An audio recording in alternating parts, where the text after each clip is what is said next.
বিসমিল্লাহির রহমানির রহিম।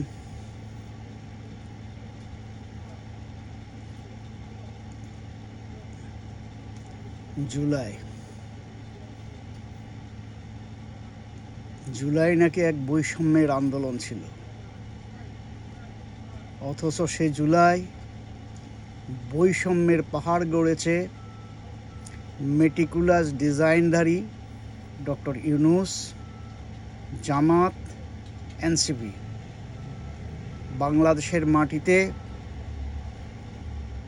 এরা মানুষকে যেভাবে ধোঁকা দিয়ে একটি আন্দোলনের নাটক সাজিয়েছে, এই আন্দোলনের মূল ফান্ড গিয়েছে এই আমেরিকা থেকে। আমেরিকার ডিপ স্টেটের দালালেরা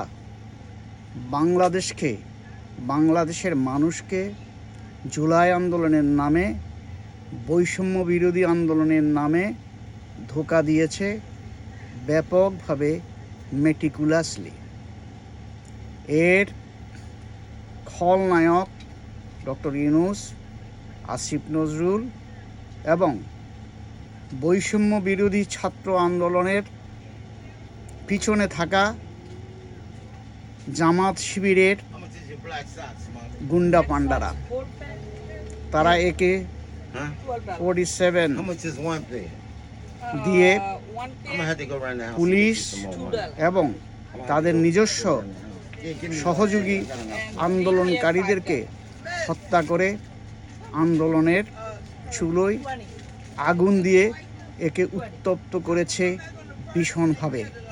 আজকে সময় এসছে বাংলাদেশের সচেতন নাগরিক, আওয়ামী লীগ নয়, বিএনপি নয়, সচেতনতার ভিত্তিতে বাংলাদেশে জুলাই আন্দোলনের 36 দিনে যে হত্যাকাণ্ডগুলি হয়েছে, পুলিশ এবং ছাত্রদের প্রত্যেকের নিরপেক্ষ তদন্ত হওয়া উচিত। কারণ বোরকা পরে, হেলমেট পরে, বোরকার নিচে একে 47 রেখে নিজস্ব সহযোগীদেরকে গুলি করে হত্যা করে বাংলাদেশে আন্দোলনে আগুন জ্বালিয়েছে এই এনসিপি, জামাত সহ বিএনপির একটি অংশ। আসুন আমরা বাংলাদেশে কোনোদিনই একটি দায়বদ্ধ সরকার হওয়ার জন্য যে গণতান্ত্রিক চর্চা ছিল, সেটাও 12ই ফেব্রুয়ারিতে কবর হয়েছে। কারণ যারা 12ই ফেব্রুয়ারি যে নির্বাচন করেছে, তাদের সেই নির্বাচনও বিগত আওয়ামী লীগ সরকারের 3টি নির্বাচনের মতোই নির্বাচন হয়েছে। মানুষের ভোটের আগে ভোটের স্ক্রিপ্ট তৈরি করা হয়েছে এবং সেখানে ভোটের রেজাল্ট আগেই তৈরি করে নির্বাচন কমিশন একটি দলের আনুগত্য অর্জন করেছে। আসুন বাংলাদেশে সত্যি একটি গণতান্ত্রিক নির্বাচন হোক, একটি দায়বদ্ধ সরকার গঠিত হোক। যে দেশে দায়বদ্ধ সরকার নেই, সরকার জনগণের নিকট দায়ী থাকে না, সেই দেশে যত সৎ নিষ্ঠাবান মানুষ আসুক, সেখানে কোনো অবস্থাতেই মানুষের ন্যায় বিচার সুরক্ষিত হতে পারে না। বাংলাদেশ আজ এক অরক্ষিত গণতন্ত্রের দেশ, অরক্ষিত সুশাসনের দেশ, দুঃশাসনে ভরা। আগে যেমন চলছে, এখনও চলছে।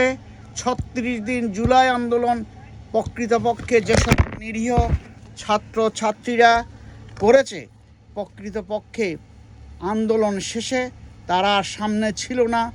এক ধরনের পেটুয়া, এক ধরনের রক্তচোষা, এক ধরনের দুষ্কৃতিকারীরা এই আন্দোলনকে গিলে খেয়ে ডক্টর ইউনূস ও জামাতের সহযোগিতায় তারা দেশকে আজ অচল করেছে। আগামী দিনেও এই অচল অবস্থা থাকবে যতদিন পর্যন্ত বাংলাদেশে গণতান্ত্রিক পরিবেশ সৃষ্টি না হবে। সরকার আসবে, সরকার দায়বদ্ধ থাকবে জনগণের নিকট। নির্দিষ্ট সময়ে সরকার যাবে জনগণের দ্বারা, এটাই নিশ্চিত হতে হবে বাংলাদেশে। ধন্যবাদ সবাইকে। আসসালামু আলাইকুম।